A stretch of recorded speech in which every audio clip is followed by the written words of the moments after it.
Bom, vamos começar a nossa roda de conversa pedindo mil desculpas aí pelo atraso. Tinha vários recados chegando de pessoas do tipo, estou chegando, então isso já esquenta inicialmente a nossa conversa, porque o estar chegando já parece parte da nossa rotina, né?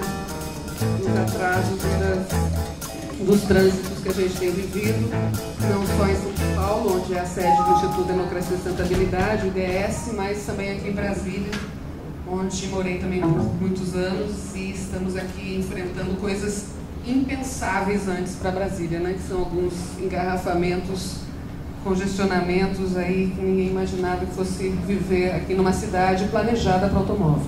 Então, essa roda de conversa aqui, né, em Brasília, com a parceria do movimento Nossa Brasília e como parte da programação do Dia Mundial Sem Carro, para nós é uma honra e uma grande alegria poder fazer a voz de cada um de nós aqui hoje girar em torno desse assunto. Então, queria, antes de falar um pouquinho aqui do para onde vamos, né, convidar para subir aqui para a nossa roda o João Alencar, que é advogado, analista de infraestrutura e gerente de projetos da Secretaria de Mobilidade do Ministério das Cidades. Agradecemos muito a intempestividade até porque ele acolheu o nosso convite. A Maria Rosa Ravelli Abreu, que é professora da UNB, coordenadora do GT de Mobilidade Sustentável da UNB, do projeto Cidade Verde do Campeonato de Extensão. Convidar também o Renato Guareto, coordenador de Mobilidade Urbana do Instituto de Energia e Meio Ambiente, o IEMA, e atua no planejamento e gestão de transporte há alguns anos, né? E o Ronaldo Martins Alves, ciclista e presidente do Instituto Pedala Brasília.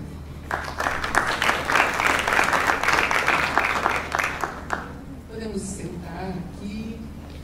Bom, aqui também está sendo uma grande ação de cooperação. Então, além de termos o Nossa Brasília, o movimento que está, né, emergindo aqui em Brasília, nos moldes do que é o Nossa São Paulo e outros estados também, que a ideia é reunir a cidadania e criar os temas, né, que para nós são bastante importantes do ponto de vista do exercício da nossa cidadania plena, né? Então, Nossa São Paulo, Nossa Brasília, Nossa Belo Horizonte vem nesse convite de nos colocarmos como cidadãos atuantes e construindo a nossa cidade juntos. E o coletivo do Dia Mundial Sem Carro, no qual nós nos inserimos justamente para, junto com as demais entidades que pensaram essa semana, né, em torno do Dia Mundial Sem Carro, perceber aquilo que poderíamos trazer enquanto contribuição, né? E foi aí que surgiu a ideia da roda de conversa, né, para onde vamos, que está acontecendo também nesse momento em São Paulo, na Livraria Cultura, com outros convidados, mas com um roteiro até de perguntas e blocos que a gente vai estar seguindo aqui. E a ideia é depois até ver, né, assim, depois, quando esse material até estiver na internet, a gente poder olhar um pouco, né, como foi a roda de São Paulo, a roda de Brasília, né, e para onde vamos mesmo com tudo isso. Então, agradecer a toda essa acolhida em Brasília do coletivo do Dia Mundial Sem Carro, a Secretaria de Turismo do EF também, que abriu a possibilidade de fazermos nesse local, no Centro de Convenções Ulisses Guimarães, de forma gratuita, e agradecer também todos os voluntários, as voluntárias que foram chegando, todo mundo que está aqui nos ajudando com a lista de presença e tudo mais, o lanchinho. Agradecer todos os voluntários em nome da Mariana Valente, que está aqui gentilmente também nos apoiando com o bem-estar dos nossos convidados, né?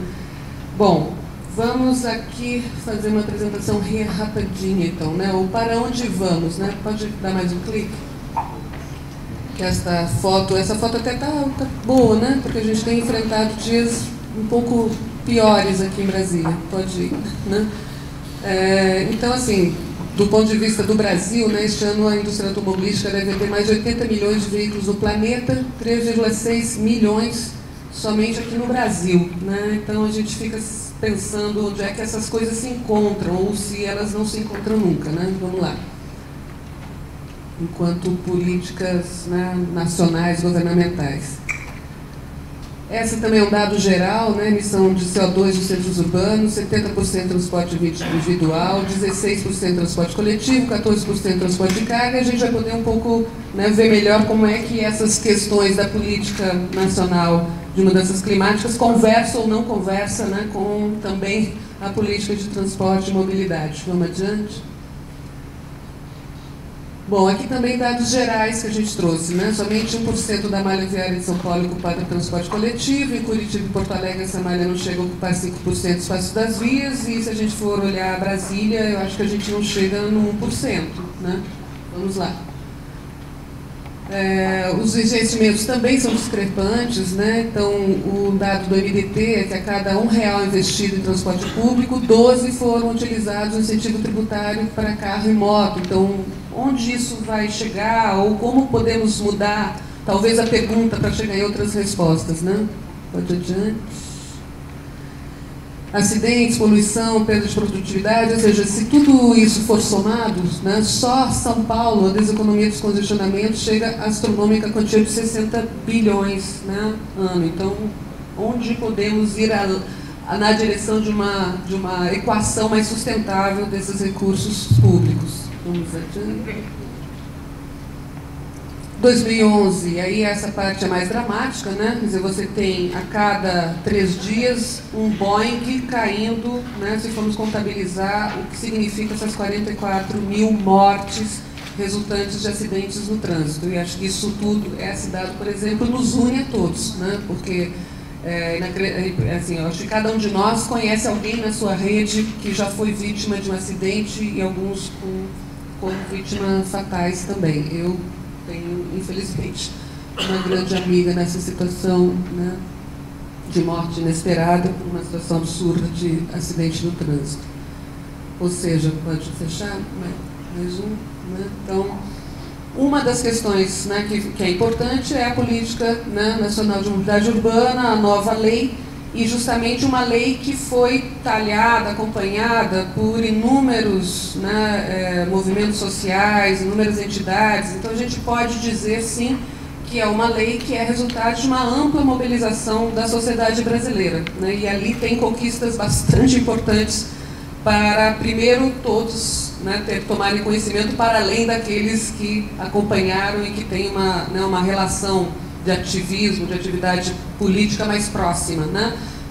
Então, a informação, como fazer essa informação chegar a um número maior de pessoas, de brasileiros. Até porque um dos grandes desafios é justamente a relação agora, a imposição, que também é, né, algo conquistado, de que cada município, para além dos 20 mil habitantes, é isso, né, tenha o seu plano local, né, de mobilidade urbana, né? Então também é uma outra questão, que é uma conquista, mas só vai funcionar se tiver mobilização social junto, para que de fato os planos sejam aquilo que a cidade quer e precisa, né? E adiante. Então, não como uma diretriz da política nacional, né? Priorizar transportes não motorizados sobre os motorizados e serviços de transporte público coletivo sobre o individual motorizado. Então, isso é importante, uma mudança de paradigma significativa. Como princípio, a gente destacou esse: equidade no acesso dos cidadãos ao transporte público coletivo, eficiência, eficácia, efetividade na prestação do serviço de transporte urbano. E objetivos: a melhoria das condições urbanas, o que se refere à acessibilidade e mobilidade, e a mitigação dos custos ambientais e socioeconômicos dos deslocamentos de pessoas e cargas das cidades. Pode fechar. Então, estamos aqui na nossa roda de conversa, né? Vou até convidar quem puder estar mais perto aqui conosco, pode chegar mais pertinho aqui nas cadeiras da frente, porque o que a gente vai tentar exercitar aqui, né, é uma roda. Eu vou um pouco acompanhar o tempo aqui dos nossos convidados durante os 2 primeiros blocos, Depois a gente vai ter uma atividade envolvendo aqui uma conversa coletiva, né, com todos os que estão aqui. E aí fechamos um terceiro bloco com algumas, talvez nem todas as respostas, mas pelo menos algumas intuições de para onde vamos ou para onde podemos ir se avançarmos juntos, né? Então, o nosso primeiro bloco, que é justamente o tema da Política Nacional de Mobilidade Urbana, aliás, não podia deixar de começar sem agradecer também a presença do deputado Cital Joivale. Até estava brincando com ele, quer dizer, é uma presença de alguém que está aqui pelo compromisso com a causa, né? Eu esqueci antes, até como cidadão de Brasília, como alguém que vem buscando também mudar alguns paradigmas no sentido, né, da nossa alimentação, né, também comprometido agora com a nossa mobilidade, a nossa circulação de forma efetiva. Então, muito obrigada pela presença e obrigada também a cada um que chegou aqui. Bom, então, podemos começar aqui com o nosso primeiro bloco? Então, o nosso primeiro bloco é o seguinte: Política Nacional de Mobilidade Urbana, né? Então, dentro daquilo que foi já destacado como princípios, como objetivos, né?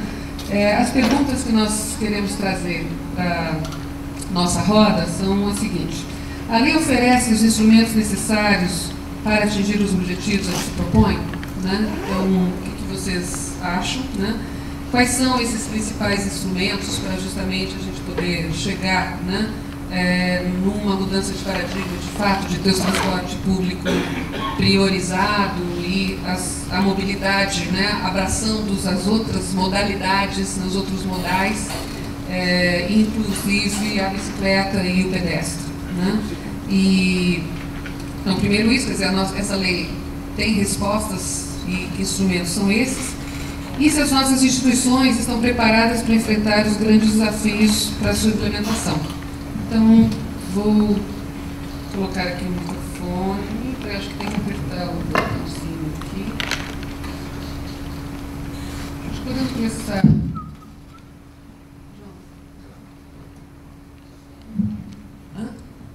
Meu nome é Alexandra. Então eu esqueci de me apresentar. Eu sou Alexandra Resch, estou secretária executiva do Instituto Democracia e Sustentabilidade.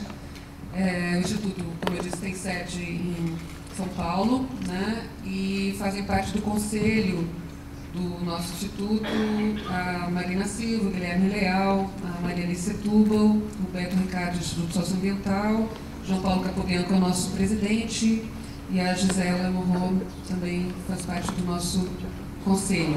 Então, o nosso lema é mais democracia, mais sustentabilidade, mais democracia. Por isso, as rodas de conversa como uma forma de exercitar essa democracia na certeza de que isso é um caminho importante para a sustentabilidade vir para o centro das nossas políticas públicas, e a mobilidade urbana faz parte de um dos nossos 7 eixos, né, que estão na nossa plataforma, que é o eixo qualidade de vida. Então, a mobilidade urbana ele é transversal, evidente, a gente vai conversar ali também com a economia e tal, mas ele se localiza dentro daquilo que a gente entende como estratégico para, de fato, irmos na direção de uma qualidade de vida boa para todos os brasileiros, né? Então, passando a palavra aqui para o João. João, o que você acha? Temos todos os instrumentos, instituições preparadas? Bem, eu acho que a análise da legislação, da lei em particular, muitas vezes ela não se dá apenas no que está positivado, ou seja, naquilo que está escrito. Eu acho que a lei traz uma grande oportunidade de que nós possamos compreender qual o espírito, ou seja, o que é que tem nas entrelinhas da lei. Então, nesse aspecto, eu acho que a sociedade brasileira, aí, quer dizer, vale para Brasília, vale para São Paulo, Fortaleza, ou qualquer outra grande capital. Eu acredito, né, como uma pessoa que vivencia a área de transportes, né, antes de se chamar o termo mobilidade urbana, né, desde de 89, eu comecei a militar nessa área, né, com pós-graduação, depois fui professor universitário, e agora me encontro aqui em Brasília, né, tendo um papel dentro de uma estrutura de governo, como é o Ministério. Na realidade, a sociedade brasileira está chegando a um ponto de inflexão. Ou seja, nós temos que repensar como é que nós vamos nos deslocarmos nas áreas urbanas. E esse ponto de reflexão nos leva a um outro questionamento. Quer dizer, qual é o novo contrato social que a sociedade vai ter que subscrever, né, enquanto sociedade? Então, eu acho que o grande elemento que a lei traz, embora isso não esteja explícito, por isso eu digo que é o espírito da lei, é a possibilidade que a sociedade possa pactuar entre si. E nesse aspecto, no entendimento de que isso é um processo, os administradores estão preocupados com o fato de que daqui a 3 anos, se eles não elaborarem os planos de mobilidade urbana, eles vão deixar de ter acesso ao recurso federal. Eu não estou preocupado com o resultado, eu estou preocupado com o processo. Então, eu acho que nesse mecanismo de discussão, eu acho que sim, a lei traz, certo, um conjunto de princípios, diretrizes e objetivos, também traz um conjunto de instrumentos, e eu gostaria de destacar, inclusive, o artigo 23, que possibilitará a que o município, digamos, seja criativo nas soluções e nas pactuações políticas que ele pode conquistar com a sociedade. E a lei traz uma coisa fantástica, que é a obrigatoriedade, e que nesse processo de discussão, ao longo dessa discussão de mobilidade urbana, a sociedade tem um papel chave nesse processo de pactuação, porque eu vou ter sempre ganhadores e perdedores. Se você vai fazer uma restrição de acesso ao automóvel, eu vou ter parcela da sociedade que vai ter essa restrição de acesso. Agora, isso é visando que é um bem comum. Então, na realidade, apesar do dia 22 ser um dia sem meu carro, eu vejo esse dia como um dia da reflexão e conscientização que é possível uma outra realidade. Porque o carro vai ter, sim, um papel importante ainda nas nossas cidades, na questão dos deslocamentos. A questão é como utilizar o carro. Não necessariamente o problema é a posse do automóvel.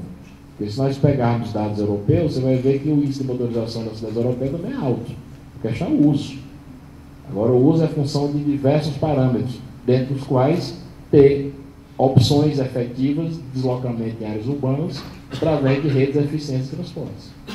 Então, eu acho, sim, tentando lhe responder, eu acho que a lei traz esse espírito de discussão coletiva, de necessidade de repactuar, né, os nossos conjuntos de valores, e uma coisa que eu acho fundamental e que é muito importante que se diga: a mobilidade urbana, ela tem que ser entendida uma mobilidade para todos, né?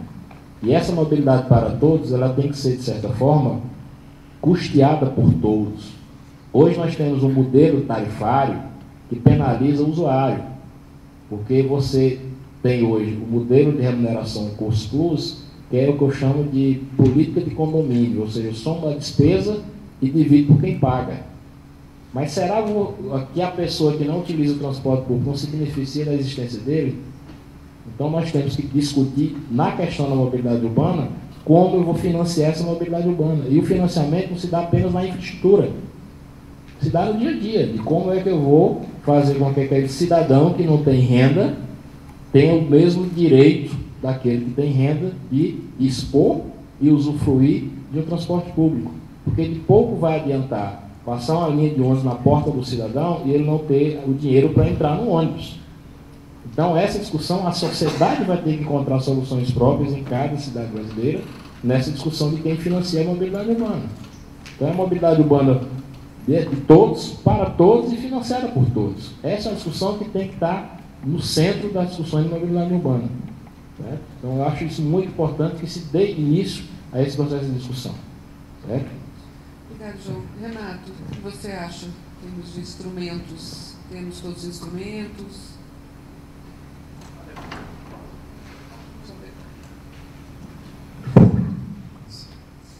Boa noite, eu agradeço somente o convite. O formato interessante vai permitir que a gente debata aspectos que são importantes. Eu acho que tem uma outra premissa também que a gente tem que considerar. Primeiro, não há lei que impeça nenhum governante de priorizar transporte público não motorizado nas cidades brasileiras. Então, eu acho que é importante a gente ter claro que várias soluções já estão disponíveis para os prefeitos, né? O que a lei traz, acho que é isso que é importante, assim, ela vem num momento interessante do país. Nós temos uma lei de mobilidade sancionada em janeiro de 2012. Nós temos o maior ciclo de investimentos em infraestrutura de mobilidade urbana feito pelo governo federal desde a década de 80. Né? O governo federal parou de investir na década de 80, retomou agora com os PACs. Né? Nós temos uma lei nacional de mudança climática e um compromisso internacional do país em reduzir suas emissões. Depois tem todos os aspectos ambientais que acho que não tem um momento adequado de falar em relação disso. E nós temos uma taxa de motorização crescente da população. Né? Então, felizmente, o país, as pessoas, a renda está aumentando, há maior crédito, há facilidade de crédito, há redução de custos do automóvel, né? Há facilidades de financiamento. Então, a taxa de motorização está crescendo. Isso acontece em qualquer país que passou por um processo de aumento de riqueza, como o Brasil está passando. Então, são dados da realidade. Eu acho que a lei vem se contrapor, ela vem trazer instrumentos, eu acho que isso que é o momento histórico que a gente está vivendo. Ela traz instrumentos para se contrapor, para você resolver um problema que advém de uma política que ela não está escrita. Se você pega a Política Nacional de Mobilidade Urbana, tem uma lei que está lá com princípios diretrizes, como foi apresentado. Mas há uma forma de atuação das prefeituras, principalmente, que manifesta uma política, mas ela não está escrita. E ela parte do pressuposto, por exemplo, dentre os vários elementos dela, queria até trazer isso para debate realmente, para ver se a gente vai percebendo realmente se é isso. Né? Acho que isso que é importante a gente testar algumas coisas aqui. Mas, primeiro, todo planejador urbano e a maioria das prefeituras parte do pressuposto de que um dia todas as pessoas vão ter um carro. Isso está implícito. Você não vai ver isso escrito em nenhum lugar. Mas as cidades são pensadas, são planejadas para ter as melhores condições possíveis de receber uma frota crescente de automóveis, proporcionar a melhor condição de circulação possível. Isso não está escrito em nenhum lugar.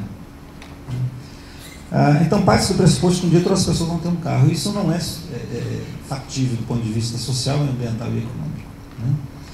Né? O que tem que ser discutido é como nós garantimos para todas as pessoas a acessibilidade às oportunidades que a cidade oferece. Né? Porque isso é uma questão de equidade. Né? Então, mobilidade urbana, ela vai além de um problema de engenharia de trânsito e transporte. Acho que isso já é um consenso no nosso setor. Nós estamos falando aqui de política, nós estamos falando aqui de sociologia, nós estamos falando de urbanismo. Então, são várias áreas de conhecimento que que se relacionam nas questões de mobilidade urbana. Então, a lei, ela traz um conjunto de princípios e diretrizes que, no nosso entendimento, ela é já auto-aplicável. Então, me parece que a população, ela pode questionar qualquer projeto hoje viário de uma cidade, de um governo do estado, em que não haja prioridade para o transporte público, não se trate da bicicleta e não se pense nos pedestres. Então, ela é auto-aplicável. Segundo, que ela traz um conjunto de instrumentos que a gente chama de gestão da mobilidade. Uma prefeitura, ela pode combinar a prioridade para o transporte público, desestímulo ao uso do transporte individual, inclusive por aspectos ambientais. Então, determinados bairros que tiverem saturação de poluentes, emissão de poluentes, e também aí vale ruído, né, ele pode direcionar projetos específicos para aquela região. É muito comum na Europa você ter regiões em que a velocidade máxima é 20 por hora, e não entra determinados tipos de carro, então você tem instrumentos de gestão. Depois vamos poder, ao longo do debate aqui, detalhar um pouco mais isso. Tem um terceiro elemento que eu acho que é importante, que são os planos de mobilidade. Nas cidades com mais de 20 mil habitantes, entre 20 e 60 mil habitantes, normalmente não se tem transporte público. Então, essas cidades, pela lei, tem que tratar do não motorizado, que é calçada e bicicleta. Acima de 60 mil habitantes, começa a surgir sistema de transporte público, com 15, 20 ônibus, e aí então já é necessário que o município trabalhe no plano de mobilidade, o não motorizado e também o motorizado. Nas cidades maiores, aí você vai aumentando a complexidade até chegar nos metrôs e sistemas de transporte público. Bom, então você tem uma lei, numa conjuntura, que traz instrumentos de gestão, ela traz, o enunciado da lei traz o apoio do governo federal nos financiamentos de projeto, no artigo 25, acho que é o último lá, fala que o governo federal vai continuar financiando, porque é importante que a gente tenha investimento permanente na solução dos problemas urbanos.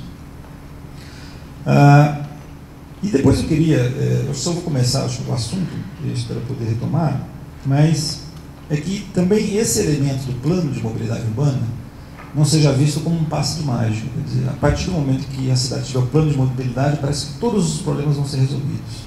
Esse é um outro grande equívoco, né? É importante discutir, planejar para quê? Se é para aprimorar esses princípios não manifestos da política que eu falei. Hoje um prefeito, se quiser, poderia, né? Com a lei você pode questionar, fazer uma política voltada para o automóvel exclusivamente, né? O plano de mobilidade, a gente entende que ele tem que ser um plano transformador nessa realidade. Ele tem que trazer elementos de priorização do transporte público, de aumento da participação do transporte público não motorizado no conjunto de deslocamentos da população.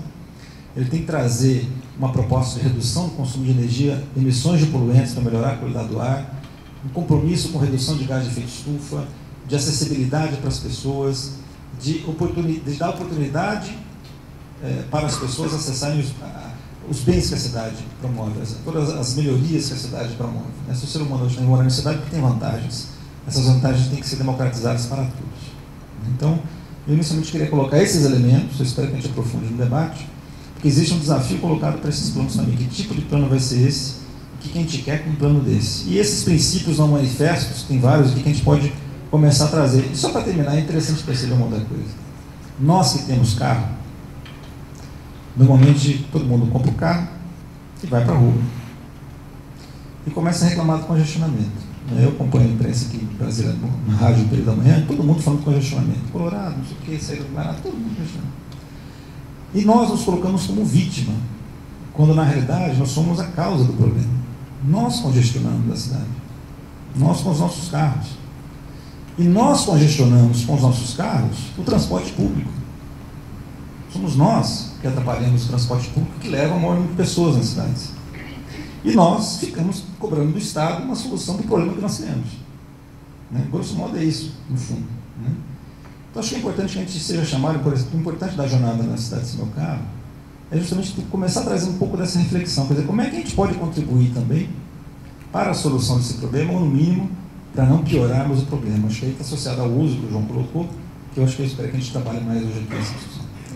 Pode passar então até para o Ronaldo aqui, porque justamente quando você coloca, né, a nossa responsabilidade e também quais são as opções que o gestor público acaba fazendo do ponto de vista, né, do seu modelo, né, de transporte, mobilidade urbana, Brasília então teve lá a iniciativa, né, com relação às ciclofaixas, mas na verdade minha pergunta é, né, atende àqueles que já estão fazendo uma opção por uma outra forma, né, de mobilidade na cidade? A gente acaba ouvindo falar da ciclofaixa como ciclomortes, né? Tem outras relações de parâmetro que acabam não sendo utilizadas, como, por exemplo, você realmente coibir que o carro circule em cima daquilo que está, a princípio, né, supostamente a serviço de uma outra forma de mobilidade. Então, como que você considera isso? Como é que o Instituto Pedala de Brasília tem se posicionado com relação à mudança de atitude, ou seja, escolher a bicicleta, e como escolher a bicicleta numa cidade que, enfim, ainda não está preparada para isso? Boa noite a todos. Eu queria muito agradecer ao André e a você, Alessandra, pelo formato. Nesse tanto tempo mexendo com essas coisas, a gente se aborrece com a chance de não ouvir as pessoas que estão do lado de lá, e como já teve muitas vezes do lado de lá, acaba o tempo e as pessoas vão embora insatisfeitas. Mas antes de responder a pergunta relacionada com mobilidade não motorizada por bicicleta, eu quero só fazer uma volta em relação à própria lei. Se vocês olharem aqui no introdutório da lei, vocês vão perceber que as discussões para a construção desse documento, ela começa lá por decretos-leis de 41. O primeiro vez que eu tive contato com este documento que resultou nesse agora foi em 95. Né? Ainda falando naquele tempo era só os mestrados em ecologia, você não tinha mestrados em planejamento e gestão, como tem hoje. E desde 95 para cá, entre 2001 e 2002, o documento do Goldman, que é mais ou menos o que formatou isso. O interessante é que esses documentos, que são documentos estruturantes, documentos que vão formatar uma premissa de gerenciar a vida das pessoas, são construídas num perfil de construção legislativa que imagina que as pessoas não mudaram, ou que as cidades não mudaram.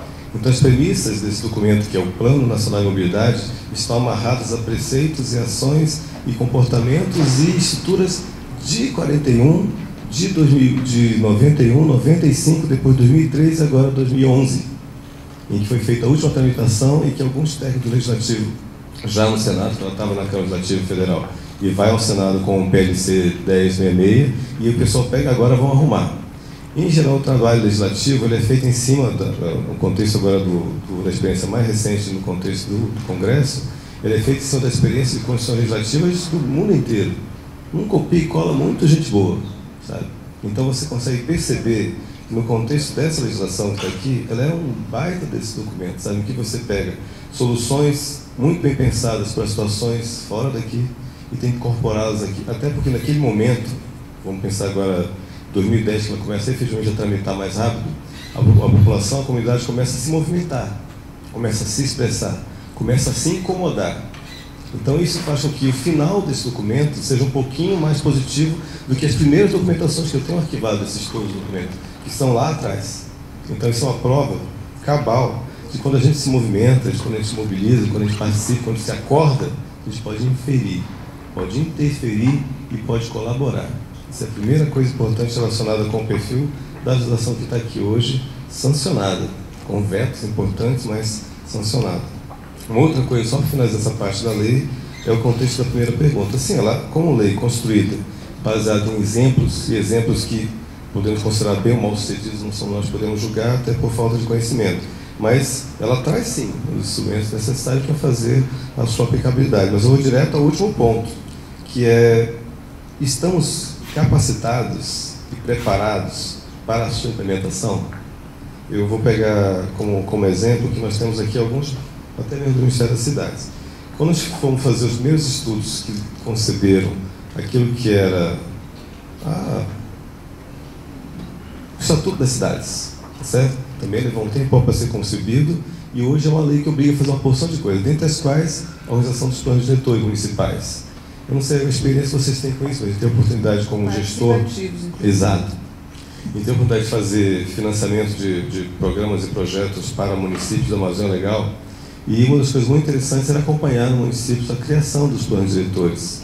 Se nós formos fazer uma voltinha no tempo e ir nos municípios que, mesmo com boa estruturação técnica, com o mesmo município que tinha gente capacitada e fizeram bons documentos, vamos dar uma olhada agora como se encontra a implementação desses planos diretores. Certo? Então, um receio curioso, né? A história de estar sempre ser otimista, mas extremamente observador, é o perfil do que pode acontecer com o perfil desse marco dessas leis macro. Né? São marcos legais importantes e que são mais ou menos, de repente alguém acordou e falou assim, olha, nós precisamos de um plano nacional de resíduos sólidos. Estão acompanhando por aí? Tá certo? Nós precisamos de um plano nacional de mudanças climáticas.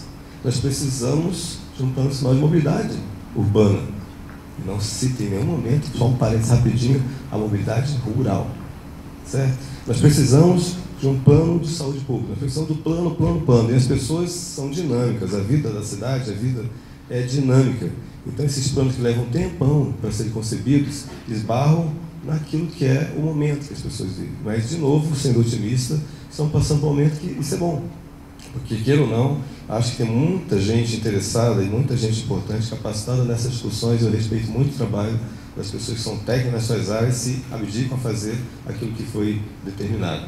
Mas, voltando agora à história da opção, num caso específico mesmo do nosso Distrito Federal.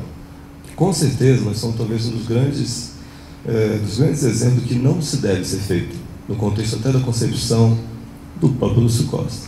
Nós temos uma cidade concebida para separar pessoas, tá certo? Okay?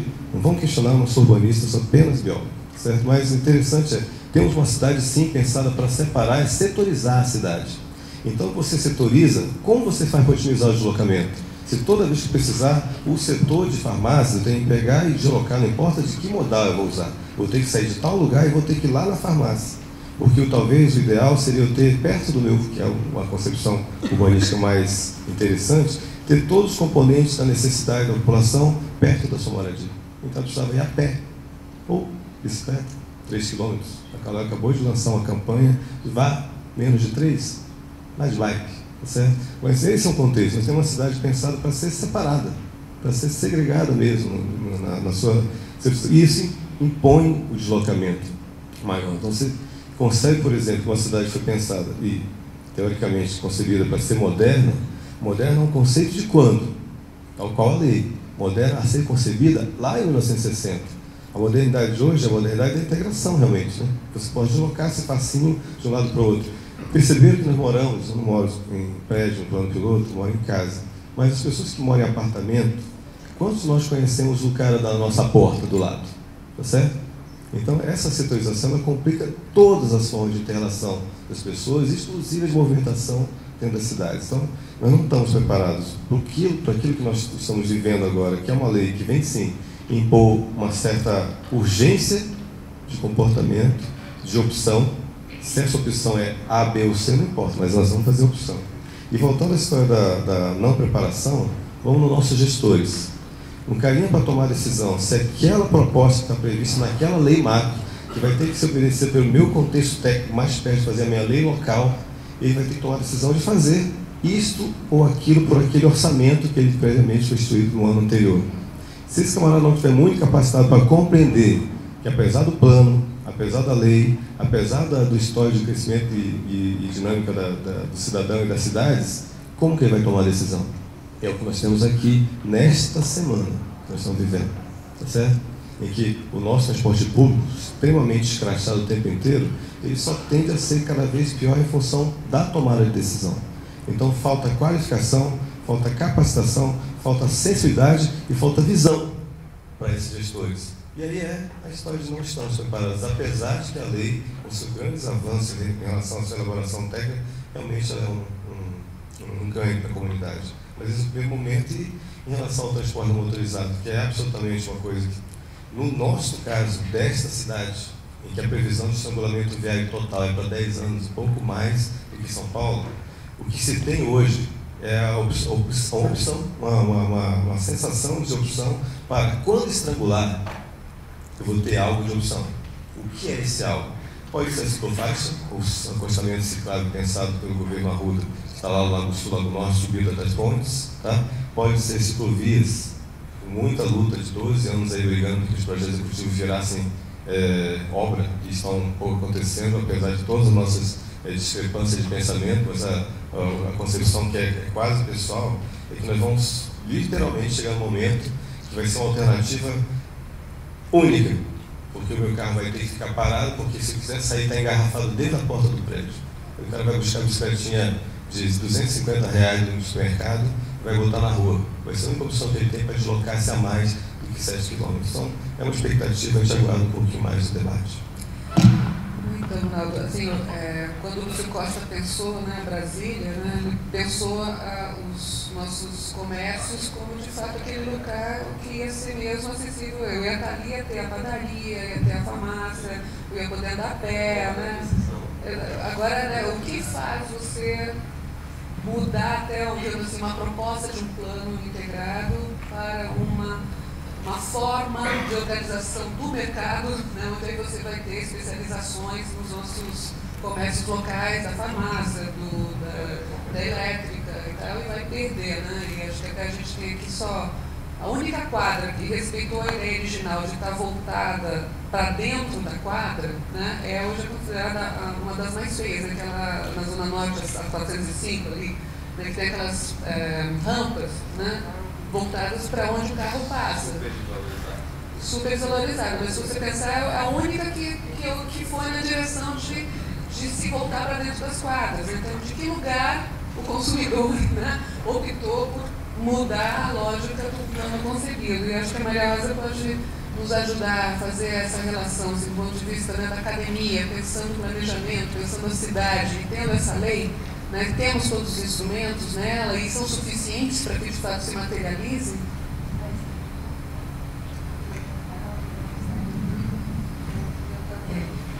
Para onde vamos, né? Cumprimentar o Instituto de Democracia e Sustentabilidade, parabenizar pela organização preciosa aqui do evento.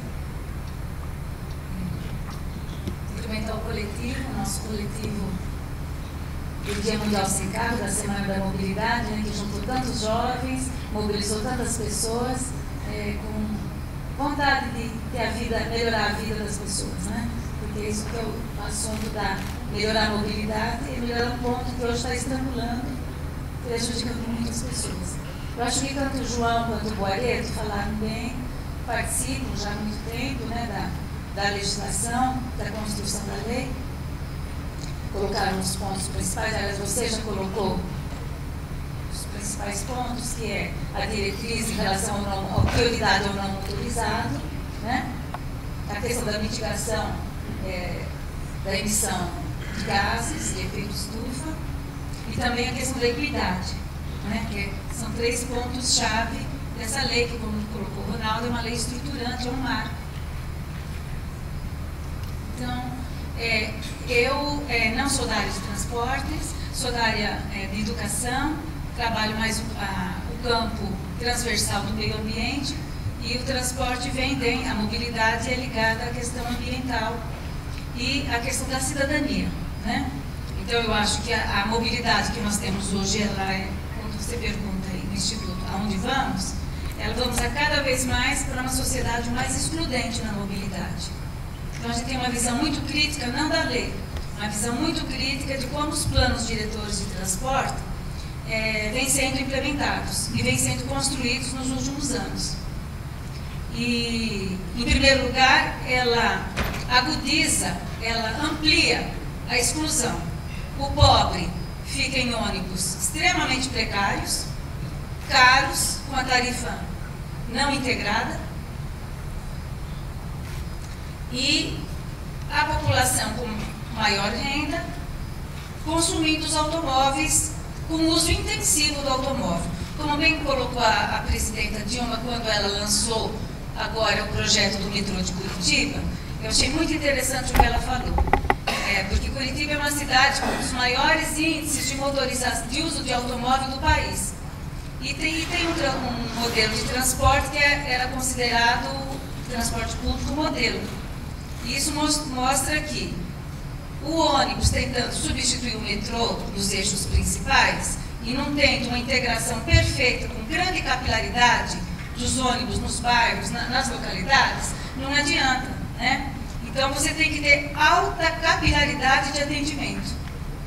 E tanto é que as pessoas, não tendo um bom transporte público, continuam usando o automóvel. E no metrô, quando ela lançou o projeto agora no final do ano passado, ela colocou: não somos contra o automóvel. É um bem de consumo da nossa etapa histórica. Ele não precisa ser... Ele é um bem da família, do passeio, passear com os amigos, usar de vez em quando.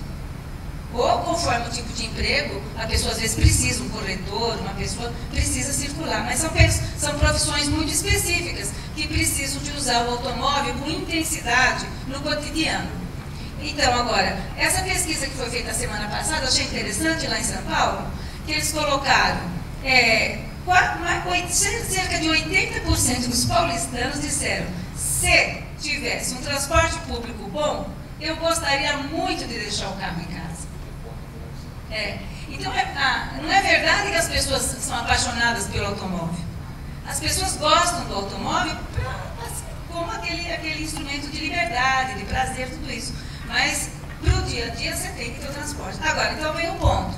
Nós entendemos, do que eu tenho participado, eu participo de grupos de estudo comunitário, junto lá com alunos e professores de várias áreas. Do urbanismo, principalmente professores do urbanismo, da arquitetura, que trabalham o conceito novo da cidade passeável, da cidade mais humana, isso que foi colocado, da cidade que junta as pessoas, a escala das pessoas. Porque o que está acontecendo? Cerca de 80% no Brasil da população já está nas cidades.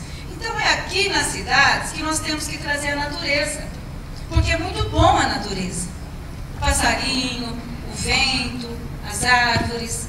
Agora, isso precisa a cidade ser passeável, ser para as pessoas. Então tem que ter realmente uma inflexão nesse modelo de transporte. Então o que vem acontecendo, só para resumir, depois eu posso colocar mais alguma coisa, do que nós temos entendido, de modo bastante crítico, as medidas aqui do Federal. Não está sendo implementada o que a Lei da Mobilidade diz: prioridade ao não motorizado. Nós aprovamos um plano diretor de transportes que vai fazer cerca de grandes eixos rodoviários, todos trazendo cerca de 10 pistas. Esse agora do sul, aqui do Gama, são 6 pistas que vêm de automóvel. Então, qual é a filosofia que subjaz ali? Se eu faço uma pista de automóvel para 6 pistas, para mais 6 pistas, ao lado das várias que já tem. Nós temos levantamento das reformas anteriores, dos alargamentos anteriores das nossas vias. Quando se alargou a BR-020 aqui para Sobradinho, 2007, tem as fotos, os depoimentos, o governo, no momento, falava: puxa, finalmente vamos solucionar o problema do congestionamento. Se alargou, se gastou muito dinheiro público para asfalto e para viaduto. Hoje está totalmente congestionado novamente. E assim acontece com todos os grandes eixos. O que é que o Plano Diretor de Transporte do Distrito Federal aprovou? Aprovou duplicar esses eixos novamente. Há um custo de cerca de 1 bilhão cada eixo. É muito dinheiro, 1 bilhão.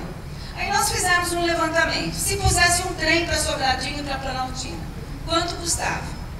Se pusesse trem para a área do Gama, de Valparaíso, até na região, até para Pirinópolis, para Unai, porque isso é muito agradável. Nós estamos um pouco ilhados aqui no Distrito Federal. Então nós temos que começar a ter mais facilidade, amigabilidade de conhecer a nossa região. Lusiânia é uma cidade histórica do século XVIII, Pirinópolis.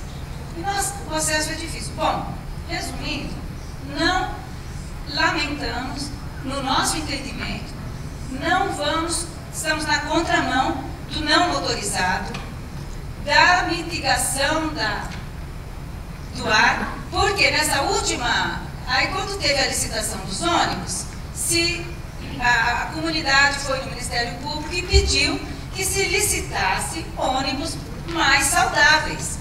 Ônibus com motor atrás, para ser mais silencioso, com um freio moderno, com um câmbio automático e, se possível, já que desse início à energia limpa, aos ônibus elétricos.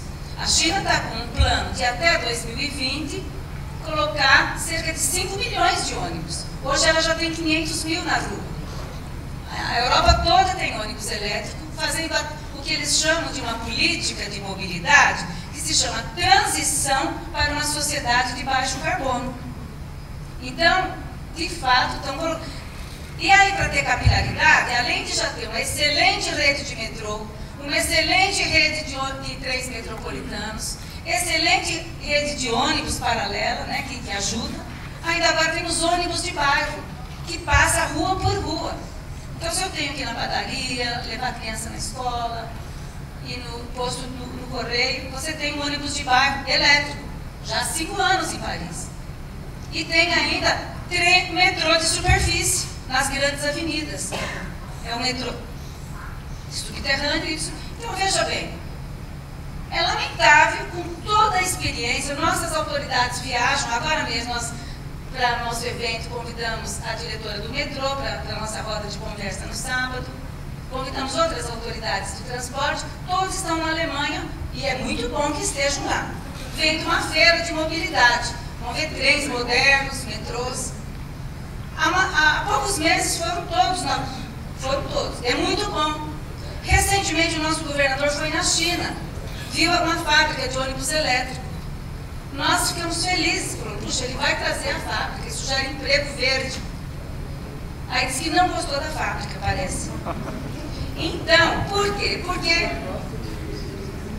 Porque você tem aí uma pressão, de repente, para você ficar no antigo. Como nós tivemos uma pressão no final da Segunda Guerra, para destruir toda a nossa excelente malha de trens de passageiros, destruímos uma coisa que foi feita com muito sacrifício da economia da época, só pelo asfalto. Podia ficar paralelo, é o que se chama equilíbrio de modais, diversidade. Eu acho que você também traz essa questão, né, Maria Rosa? A gente está pensando numa política, né, Nacional de Mobilidade Urbana, mas ela está absolutamente conversando ou não conversando com a Política Nacional de Mudanças Climáticas e também com o próprio modelo de desenvolvimento econômico que está à frente, né? E que nos coloca aqui na posição de também nos posicionarmos, né? Assim, é isso mesmo que queremos. E antes de passar aqui para o segundo bloco, que vai justamente a gente vai aprofundar essa questão, né, dessas conversas ou não conversas entre essas políticas, queria também, né, colocar que o Instituto Democracia e Sustentabilidade ele foi criado por 37 pessoas absolutamente comprometidas com essa busca de uma mudança, né, para o Brasil que queremos. E é com muita alegria que a gente está aqui hoje, justamente porque, né, o nosso associado André Lima, né, puxou esse bastão de organizar a roda, junto também com o nosso sócio Eduardo Rumbauer. Temos aqui também presente a Maristela De Benetti e o Carlos Vicente. Enfim, agradecer o fato de estarmos co-construindo um instituto com essas pessoas que, além de tudo, estão, né, tem uma mão na massa e ajudam a gente a fazer, né, a acontecer a mudança para o Brasil. Então, esse novo bloco aqui, que aí depois na sequência a gente vai envolver aí todos vocês, esse bloco, o tema é justamente Política Nacional de Mobilidade Urbana, Política Nacional de Mudanças Climáticas e o Pacto da Mobilidade, né? Então, além da Política Nacional de Mobilidade, há outras importantes ações federais que interferem diretamente nessa questão, como a Política Nacional de Mudanças Climáticas e o próprio Pacto da Mobilidade. Bom, a pergunta aqui para os nossos convidados é: essas diversas ações estão acontecendo de forma articulada, né? Podemos ter alguma referência, algum exemplo? Existem critérios de sustentabilidade climática e ambiental que tratem de questões como poluição e emissão de carbono? A questão é a seguinte: se todo mundo hoje realmente decidir deixar seu carro em casa e passar a usar o ônibus, independente de não ser ainda o transporte mais adequado, isso resolve? Impacta menos na nossa pegada de carbono? Aumenta ou diminui, né? O que acontece? Quais são os principais desafios, então, para os governos, né, federal, do Distrito Federal e as nossas cidades aqui do entorno, para que essa agenda da mobilidade avance em consonância com as políticas de clima e meio ambiente? Então, assim, joguei essas 3 questões, não precisa responder todas elas, acho que cada um de vocês tem, né, uma familiaridade com uma dessas questões, e eu vou justamente nessa rodada começar pelo Renato Guareto, né, que nos inspira enquanto nós... Vou provocar mais, né? Porque eu acho que é isso que é legal do formato, né? Porque ninguém é obrigado a concordar com tudo que nós estamos falando, né? Acho que justamente é importante essa troca de impressões, né? O que eu queria comentar com vocês sobre essa questão ambiental, né? Até porque eu sou do estudo de energia e meio ambiente, e o desafio que a gente tem é justamente trabalhar qualidade do ar, emissões veiculares, mobilidade urbana e política de clima associada ao transporte. Foram com essas 4 vertentes. Se a gente olhar um pouco os problemas ambientais, urbanos principalmente, para poder trazer essa discussão para a gente agora, é importante que a gente perceba novos problemas ambientais, né? Nós não podemos esquecer de contaminação do solo, e principalmente contaminação do solo hoje, além de produtos químicos e toda a parte de combustível que é associada à mobilidade. Também você tem toda a parte de resíduos sólidos que são gerados e de maneira inapropriada depositados no solo. A região metropolitana de São Paulo percebe-se muito isso, a poluição hídrica. Então, se você pegar os rios do estado de São Paulo, se você olhar os rios da região metropolitana de São Paulo, a situação é muito complicada. Nós não podemos esquecer da qualidade do ar. Nós não podemos esquecer que a população que está mais exposta aos problemas ambientais é a população de baixa renda. Seja porque mora em área de risco, e se chover vai inundar ou vai desabar. Seja porque, ao enfrentar problemas da poluição associada à qualidade do ar, não tem acesso a serviços de saúde. E no caso de mobilidade urbana, ela infelizmente é uma poluição mais democrática, né? Porque todo mundo respira. Então ela acaba afetando todo mundo. Só que a criança e a criança pobre, o idoso de baixa renda são os que mais sofrem dos problemas ambientais gerados na comunidade urbana, fora ruído e conflito. Não bastasse isso, ainda tem agora o desafio da mudança climática. Então é um outro elemento ambiental que eu acho que se soma a esses outros problemas todos que nós temos e associados, inclusive, à necessidade de erradicação de pobreza. Então, nós não podemos esquecer, e é muito comum que se esqueça, que ser humano faz parte do ambiente. É muito comum a gente ver que trabalha com educação ambiental. É só fazer um exercício que você vê que muitas pessoas falam lá da floresta, falam da água do solo, do ar e tal, mas não falam das pessoas, né, que estão vivendo, têm condições de pobreza na beira daquele córrego que está totalmente contaminado, um solo contaminado. Então, nós temos agora esse outro desafio, que é o desafio da emissão de gás de efeito estufa, que se soma, então, no nosso entendimento, a essa agenda ambiental. Quando a gente vem para a mobilidade urbana, o que é importante perceber? Qual é a discussão que está aí na praça? Acho que é isso que eu queria que vocês ajudassem também a gente a observar. Né? Normalmente se discute, existe um foco na tecnologia. Então se discute, por exemplo, como aprimorar o motor. O motor faz 10 km por litro, tem que fazer 12, 13, 15. Se discute o limite de emissões desse veículo, propõe isso. Então você estabelece limite máximo de emissão por veículo novo. Isso não está associado à intensidade que esse veículo bota. Você discute energia. Então, biocombustível, bacana. Etanol, biodiesel, então tem foco na energia também. Um foco na gestão de trânsito.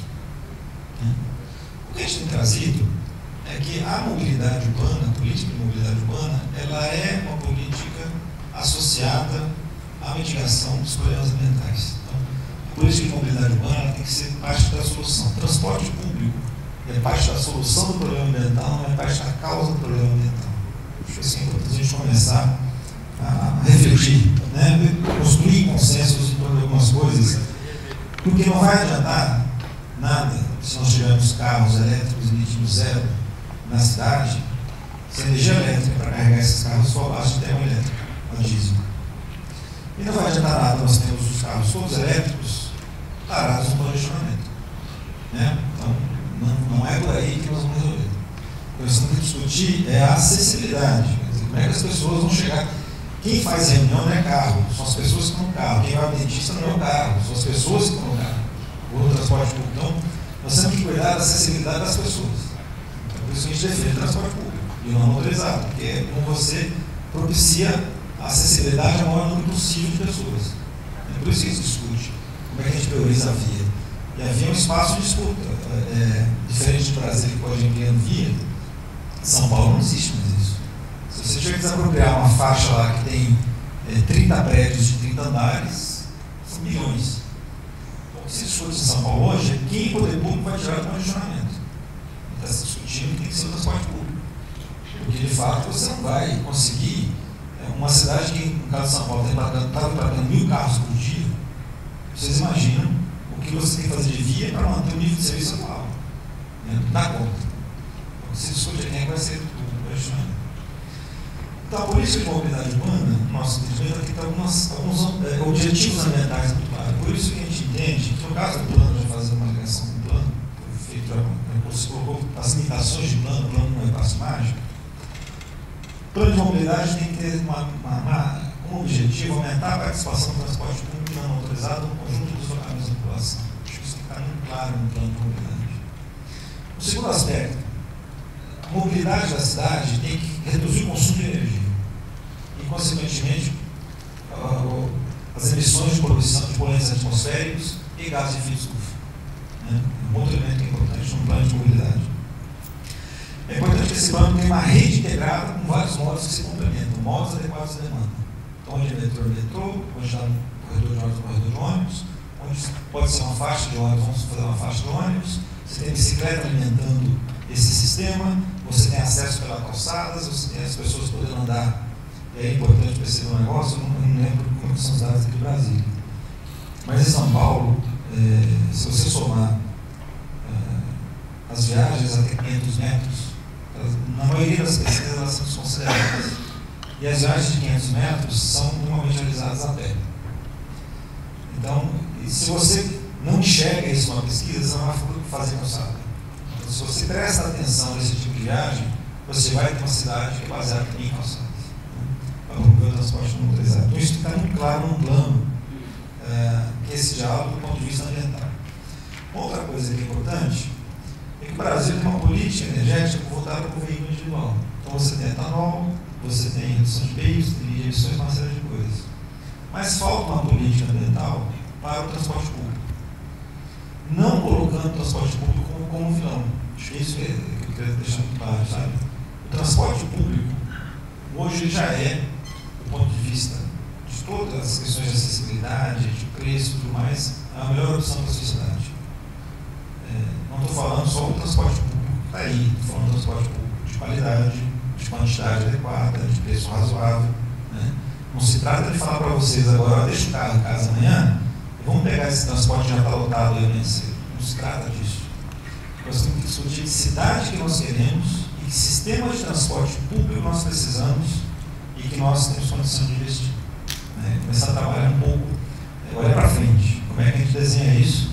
Sempre com esse olhar ambiental. É fundamental hoje para nós direcionarmos esses projetos. Né? Uma outra coisa são esses instrumentos de gestão que a gente usa para desestimular o uso do automóvel. Um outro aspecto que é fundamental é a participação da sociedade, o controle da sociedade sobre esse processo.